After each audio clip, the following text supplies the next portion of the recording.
Okay, सो variance क्या होता है? Variance is a measure of dispersion that tell how far data value are spreaded out from the mean। मतलब variance क्या बताता है? हमें बताता है कि जो हमारा सेंट्रल वैल्यू मीन आई है, उस मीन से हमारा डाटा कितना डिस्पर्स हुआ है, कितना बिखरा हुआ है वो डाटा किसके अराउंड, मीन के अराउंड पे। तो ये सिंपल डेफिनेशन है किसकी? वेरिएंस की।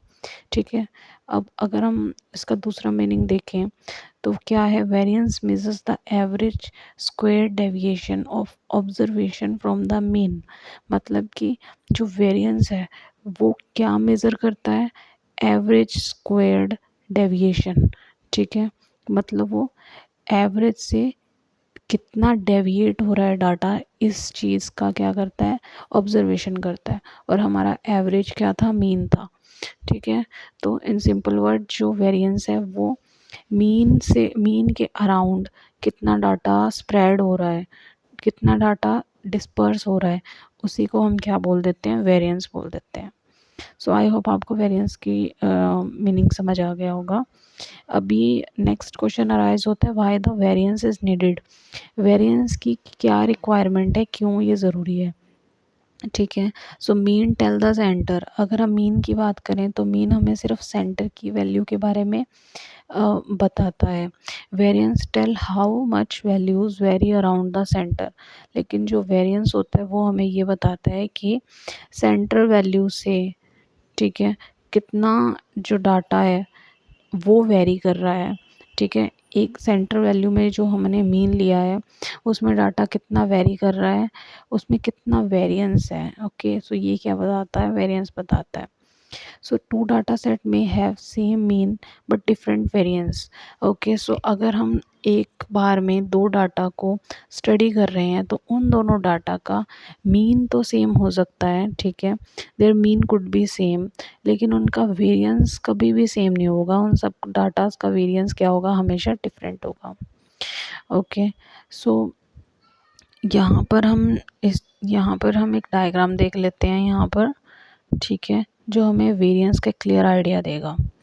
जैसे कि अगर हम देखें इस पहले वाले चार्ट में, values close to the mean consistent data. मतलब अगर यहाँ पे सेंट्रल वैल्यू हम क्या मान रहे हैं? मीन एक क्या है? सेंट्रल टेंडेंसी है, सेंट्रल वैल्यू है। तो ये जो रेड लाइन है किस चीज़ की लाइन है? मीन की लाइन है। किस चीज़ की लाइन है? मीन की। सो इस मीन के अराउंड में कितना डाटा क्या है? स्प्रेड है। ठीक है, क्या वो कंसिस्टेंट डाटा है? मतलब वो क्या है? इक्वली डिस्ट्रीब्यूटेड है, इक्वल इंटरवल ऑफ गैप्स इसमें प्रेजेंट है। ठीक है, या हो सकता है कि सेंट्रल टेंडेंसी जो हमारा मीन वैल्यू है उससे जो डाटा है वो क्या हो? बहुत ही ज़्यादा स्प्रेडेड वे में हो, मतलब वाइडली स्प्रेड हो। ठीक है, इस तरीके से क्या है? डाटा एक दूसरे से काफ़ी ज़्यादा डिस्टेंस में प्रेजेंट है, स्प्रेड है। तो इस कंडीशन को क्या बोल देते हैं? वेरिएबल डाटा कहते हैं। ठीक है, सो अगर हमारा वेरिएंस क्या है? लो है। अगर हमारा वेरिएंस लो होगा तो हमारा डाटा उतना ही ज़्यादा क्या होगा? कंसिस्टेंट होगा। मतलब उसकी वैल्यू उतनी ज़्यादा मीन के क्लोज़र होंगी। ठीक है, बट इन द कंट्रास्ट अगर हमारा डाटा डाटा में हाई वेरिएंस है। हाई वेरिएंस का मतलब ये है कि जो हमारा डाटा है उसकी वैल्यू क्या है? मीन से काफ़ी दूरी पर या फिर ज़्यादा वाइडली क्या है? स्प्रेड हुई हुई है। वो एक जगह पे मीन के एक्यूमुलेट नहीं है, वो क्या है? स्प्रेडेड है। तो ऐसे डाटा को क्या बोलेंगे हम? वेरिएबल डाटा बोलेंगे। आई होप आपको वेरिएंस का इस डायग्राम के थ्रू में आपको आइडिया लग गया होगा कि हम किसकी बात कर रहे हैं? वेरिएंस के बारे में। अभी हमको आगे नेक्स्ट क्या देखना है? इसमें वेरिएंस को कैसे अप्लाई करेंगे अगर हमें क्या है? एक बिल्कुल बेसिक सिंपल डाटा दिया हुआ है तो। ओके, सो जैसे यहाँ पर हम एग्जांपल में देख सकते हैं कि यहाँ पर हमें क्या दिया हुआ है? इस तरीके से डाटा दिया हुआ है कि 1 2 3 4 एंड 5। ठीक है, suppose let us take an example कि 5 स्टूडेंट्स हैं इन ए क्लास और उन 5 स्टूडेंट्स के कितने मार्क्स आए हैं? इक्वली इन सब की कितने मार्क्स आए हैं? 10 मार्क्स आए हैं। ठीक है, so every student gate 10 marks. Okay, in exam. तो इसका मतलब अगर मैं इस डाटा का मीन निकालूंगी तो इसका मीन क्या रहेगा, सेंट्रल वैल्यू रहेगी, तो इसका मीन क्या रहेगा, सेम रहेगा, दैट इज़ 10 रहेगा। ठीक है, बट क्योंकि ये डाटा कैसा है, कंसिस्टेंट डाटा है। कैसा डाटा है, कंसिस्टेंट, कंसिस्टेंट डाटा है। तो अगर ये डाटा कंसिस्टेंट है मतलब इसमें वेरिएशन बिल्कुल ज़ीरो के बराबर है। वेरिएशन क्या है इसमें, बिल्कुल ज़ीरो है, तो इसका वेरिएंस क्या हो जाएगा, ज़ीरो हो जाएगा। मतलब इसका वेरिएंस लो होगा। जितना ज़्यादा वेरिएंस लो होगा उतना ज़्यादा डाटा कैसा रहेगा, हमारा कंसिस्टेंट रहेगा। ठीक है, अब अगर हम बी सिचुएशन की बात करें तो इसमें क्या है, सेम अगर एक क्लास में 5 स्टूडेंट्स हैं और उन 5 स्टूडेंट्स के कितने मार्क्स आ रहे हैं, एक स्टूडेंट के आए हैं 2 मार्क्स, दूसरे के 6 मार्क्स, थर्ड के 10 मार्क्स, फोर्थ के 14 मार्क्स एंड फिफ्थ के 18 मार्क्स। तो हम यहाँ पर देख रहे हैं कि अगर हम इसका मीन निकालें मतलब इसकी सेंट्रल वैल्यू जो निकालें वो क्या आ जाएगी, 10 आ जाएगी। ठीक है, सो सेंट्रल टेंडेंसी क्या हो जाएगी, मीन 10। बट इसमें हम इस डाटा में देख सकते हैं ये डाटा बिल्कुल भी कंसिस्टेंट नहीं है। इसमें हमें इन नंबर्स में क्या दिखाई दे रहा है, वेरिएशन दिखाई दे रहा है। तो वेरिएशन की वजह से इसमें क्या होगा, वेरिएंस होगा। इसका मतलब ये डाटा क्या होगा, मीन सेंट्रल टेंडेंसी के वाइडली स्प्रेड बिखरा होगा, ये वाइडली स्प्रेडेड होगा। ठीक है, तो इसका मतलब इसमें वेरिएंस क्या होगा, हाई होगा। ठीक है, हम इसी एग्जांपल को इस लाइन ग्राफ की फॉर्म में देख सकते हैं यहाँ पर कि हम दे सकते हैं कि जो फर्स्ट एग्जांपल हमने देखा उसमें जो हमारे सेंट्रल वैल्यू है, ठीक है, वो क्या है, 10 है, मीन है। तो मीन के ही अराउंड क्लोजली ये क्या है, हमारी जितनी भी वैल्यू है वो क्या है, एक्यूमुलेटेड है, मतलब उसकी वैल्यू स्प्रेडेड नहीं है। तो इस तरीका का जो डाटा है इसे क्या बोलेंगे, कंसिस्टेंट डाटा। और कंसिस्टेंट डाटा में जो वेरिएंस है वो क्या है, नेग्लिजिबल है, बिल्कुल क्या है, ज़ीरो है। ठीक है, ऑन द कंट्रास्ट जो हमने सेकंड एग्जांपल देखा है जिसमें हमने वेरिएंस की बात की है, अब जिसमें हमने मीन की बात की है, सेंट्रल टेंडेंसी क्या है, 10। ओके, सो इस केस में हम देख सकते हैं कि जो हमारा डाटा है वो क्या है, कम्प्लीटली क्या है, वाइडली स्प्रेड है। एक डाटा हम यहाँ देख सकते हैं, सेकंड हम यहाँ देख सकते हैं, थर्ड यहाँ पर एंड फोर्थ यहाँ पर। तो इस तरीके से हम देख रहे हैं कि हमारा जो डाटा है वो मीन की वैल्यू से काफ़ी दूर दूर तक स्प्रेड है। इसका मतलब इस केस में ये डाटा क्या है, कंसिस्टेंट नहीं है। और इसमें जो वेरिएंस है, वेरिएंस क्या है इसमें, क्या है इसमें, वेरिएंस की वैल्यू काफ़ी हाई है, मतलब इसमें वेरिएंस काफ़ी ज़्यादा हाई है। तो ये हमें इससे क्या आइडिया हो गया, हमें वेरिएंस के बारे में पता लग गया एंड डाटा के बारे में पता लगा कि किस तरीके से वेरिएंस और डाटा और हमने ये देखा कि जो मीन है वो क्या रह सकता है, सेम हो सकता है दो गिवन डाटा का, बट उनके वेरिएंस कभी भी सेम नहीं हो सकते। So the both the mean are same. अगर हम दोनों एग्जांपल्स में देखें तो हम दोनों ही एग्जांपल में जो मीन है वो क्या थे, सेम थे। लेकिन हमने देखा जो डाटा है वो क्या है, डिफरेंट तरीके से क्या हुआ है, स्प्रेडेड हुआ है। सो वेरिएंस इज़ ऑलवेज पॉजिटिव और ज़ीरो। हमें एक याद रखना है, जो वेरिएंस है वो या तो पॉजिटिव होगा या क्या होगा, ज़ीरो होगा। Smaller variance more consistent data, मतलब जिसमें वेरिएंस सबसे ज़्यादा कम होगा उसका डाटा उतना ही ज़्यादा क्या होगा, कंसिस्टेंसी शो करेगा। ठीक है, इससे अपोजिट में हम क्या देखेंगे, अगर बहुत ज़्यादा वेरिएंस आ रहा है इसका मतलब उस डाटा में लेस कंसिस्टेंसी है। ठीक है, सो आई होप आपको ये चीज़ समझ में आ गई है कि वेरिएंस का मीनिंग क्या होता है और किस तरीके के डाटा में हम इसको यूज़ करते हैं। ओके, सो अब हम जान लेते हैं कि फॉर्मूला ऑफ वेरिएंस क्या होता है। सो उस वेरिएंस के फॉर्मूला क्या है, हमारे पास यहाँ पर दो फॉर्मूले हैं वेरिएंस के। जो फर्स्ट फॉर्मूला है वो किस चीज़ के लिए, पॉपुलेशन वेरिएंस निकालने के लिए। ठीक है, जब हमारे पास क्या है, हाई नंबर ऑफ क्या हो, इंडिविजुअल्स प्रेजेंट हो, मतलब एक कंप्लीट पॉपुलेशन प्रेजेंट हो, तब हम वेरिएंस निकालने के लिए इस वाले फॉर्मूले को यूज़ करते हैं। बट अगर हमारे पास सैम्पल वेरिएंस हो, मतलब कि नंबर ऑफ पॉपुलेशन बहुत कम हो, ठीक है, सैम्पल पॉपुलेशन हो, तो एज ए स्मॉल पॉपुलेशन के लिए हम जो फॉर्मूला यूज़ करेंगे वो ये सेकंड वाला यूज़ करेंगे, ठीक है। सो जो पॉपुलेशन वेरिएंस है इसका जो फॉर्मूला क्या है, sigma square is equal to summation of x minus mu, ठीक है, म्यू का स्क्वायर अपॉन में एन। क्लियर? तो ये आपको फॉर्मूला याद करना है। सिमिलरली जो सैम्पल वेरिएंस है इसका फॉर्मूला क्या हो जाएगा, S square is equal to summation of x minus X bar, ठीक है, का होल स्क्वायर अपॉन में एन माइनस वन। तो यहाँ पे देख सकते हैं कि जब हमने पॉपुलेशन वेरिएंस देखा तो हमने अपॉन में क्या लगाया, एन, ओनली एन। बट जब हम सैम्पल वेरिएंस देख रहे हैं तब हमने एन की वैल्यू सिर्फ एन ना लेकर हमें क्या लेना पड़ेगा, एन माइनस वन लेना पड़ेगा। तो ये मेज़र क्या है, इन दोनों के बीच में क्या है डिफरेंस है इन दोनों फार्मूले में। सैम्पल वेरिएंस में s square and n minus one, इतना ही डिफरेंस है।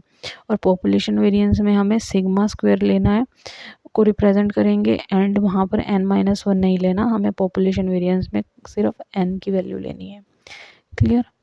तो आपको ये फॉर्मूले क्या करने हैं, अच्छे से लर्न करने हैं, उसके बाद ही हम इस डाटा को इसमें अप्लाई कर पाएंगे, ठीक है। तो अब हम इसमें इस डाटा को एक बार अच्छे से जूम करते हैं और इसे देख लेते हैं कि किस तरीके से हमें फॉर्मूला में अप्लाई करना है। सबसे पहले हमें इसमें गिवन थिंग्स देखनी पड़ेगी, हमें क्या चीज़ें मिली हैं। तो देखो जी, इसमें जो एक्स है वो क्या है, ऑब्जर्वेशन, मतलब जो डाटा हमें दिया हुआ है, जो डाटा ऑब्जर्व हो रहा है, ठीक है, तो वो हमारा क्या हो जाएगा, एक्स हो जाएगा। और इसमें जो म्यू है, म्यू क्या है, हमारी पॉपुलेशन का मीन है, ठीक है। तो पॉपुलेशन का मीन क्या होगा, गिवन होगा, और अगर नहीं होगा तो हम इसे ईजिली फाइंड भी कर सकते हैं, ठीक है। सिमिलरली जो एक्स बार है वो किस चीज़ के लिए, वो सैंपल का मीन है। क्लियर? तो इस टेबल में हम क्या देख सकते हैं, इस फॉर्मूले को अप्लाई करने के लिए हमें क्या निकालना है, इसमें summation of x minus mu square, ठीक है। तो ये हम कैसे निकालेंगे, होंगी, ठीक है, मतलब ये वैल्यूज़ दे रखी होंगी, ठीक है। तो ये जो ऑब्जर्वेशन वाली वैल्यूज़ हैं, ठीक है, जैसे 25 है, 30 है, 35 एंड 40 है, ठीक है। तो हमें जो ये ऑब्जर्वेशन की वैल्यू है, इसको जो हमारा मीन होगा उस मीन में से क्या करना पड़ेगा, माइनस करना पड़ेगा। मतलब हमें क्या करना है, हमारी ऑब्जर्व वैल्यू को जो मीन वैल्यू है उससे क्या करना पड़ेगा, माइनस करना पड़ेगा, ठीक है। सो अगर हम अपनी ऑब्जर्व वैल्यू को मीन से माइनस कर देंगे तो हमारे पास ये वैल्यूज़ आ जाएंगी माइनस करने पर, ठीक है। अब हमें ये जो वैल्यूज़ आई हैं, इन वैल्यूज़ को क्या करना पड़ेगा, स्क्वायर करना पड़ेगा, इन वैल्यू का स्क्वायर करना पड़ेगा। तो अगर हम इनका वैल्यू का स्क्वायर्स कर लेंगे तो हमें ये इस तरीके से मिल जाएंगे, ठीक है।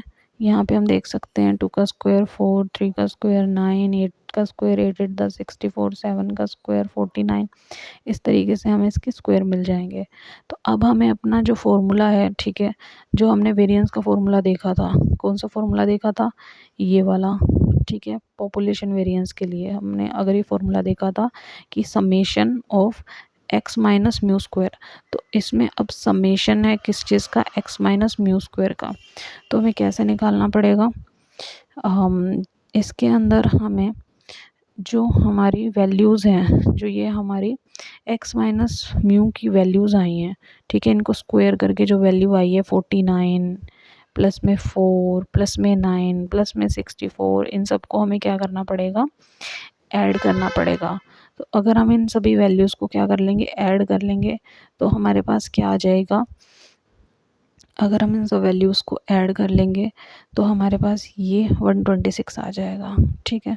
तो ये जो 126 है ये एक्चुअली क्या आया है, समेशन ऑफ एक्स माइनस में म्यू स्क्वायर, मतलब कि ऑब्जर्व माइनस में मीन का स्क्वायर आया है इसमें, और ये हमारी वैल्यू आ जाएगी, ठीक है।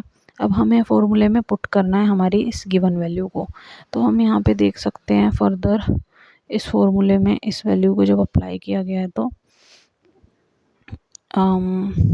यहाँ पर हमने क्या किया, इस फॉर्मूले में इस वैल्यू को अप्लाई किया है, ठीक है।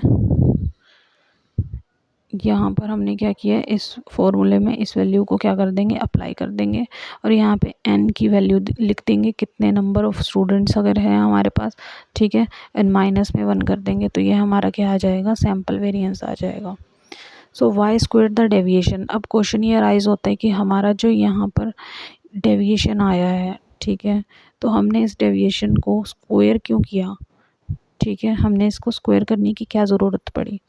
तो because if we simply add deviation, positive and negative value cancel, ठीक है, तो अगर हम क्या करेंगे, इसको डेविएशन को सिंपली ऐड कर देंगे तो जो पॉजिटिव और नेगेटिव वैल्यू होंगी वो एक दूसरे से क्या हो जाएंगी, कैंसिल आउट हो जाएगी। सो इससे हमको जो डाटा है वो क्या मिलेगा, एक अच्छे तरीके से सिंपल वे में हमें उसको डाटा कैलकुलेशन करने में क्या हो जाएगा, इजी हो जाएगा। इसलिए हमें उसको क्या करना पड़ेगा, इसकी माइनस वैल्यूज़ को हटाने के लिए हमें इसको स्क्वायर करना पड़ेगा, ठीक है।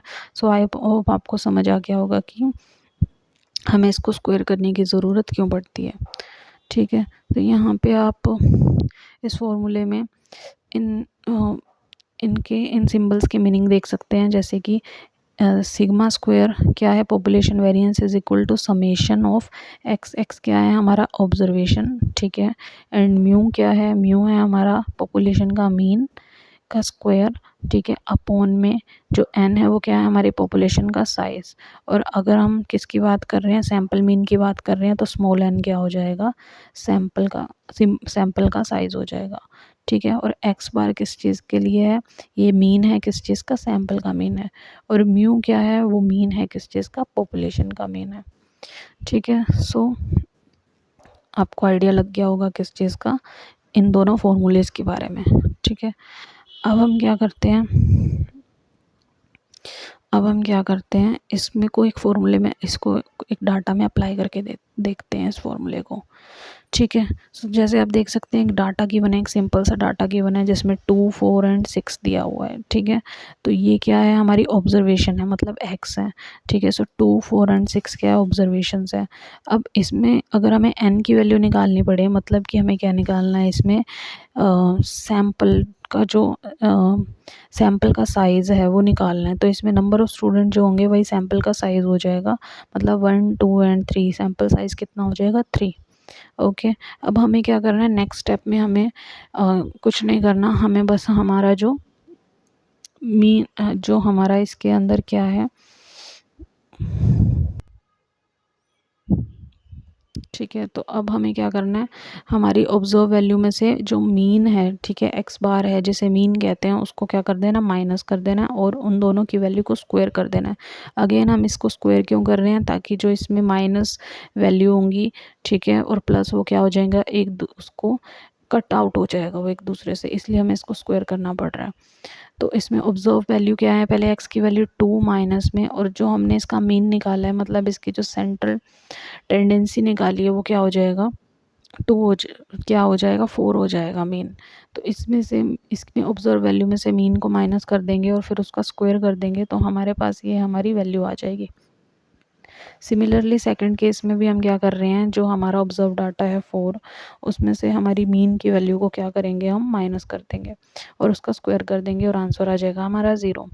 नेक्स्ट वैल्यू में भी क्या है, ऑब्जर्वेशन 6 दिया हुआ है जिसमें से हमें मीन क्या है हमारा 4, उसमें से उसे माइनस करके हमें स्क्वायर करना पड़ेगा, तो हमारे पास ये वैल्यू आ जाएगी, ठीक है। तो हमें ये वैल्यूज़ मिल गई हैं, ओके। सो ये जो हमें इन वैल्यूज़ को क्या करना पड़ेगा, ऐड करना पड़ेगा। इन वैल्यूज़ को ऐड क्यों करना पड़ेगा, क्योंकि ये हमारे फॉर्मूले की रिक्वायरमेंट है। हमारे फॉर्मूले में हमसे क्या फाइंड आउट करने को बोला है, summation of x minus X bar square, मतलब समेशन ऑफ जो गिवन वैल्यू है माइनस में मीन, जो सैम्पल मीन है उसको माइनस करके हमें उसका स्क्वायर करना पड़ेगा, ओके। सो हमारा इसमें आंसर क्या आ जाएगा, 8 आ जाएगा, ठीक है। इसमें हमारा आंसर क्या आ जाएगा, 8 आ जाएगा।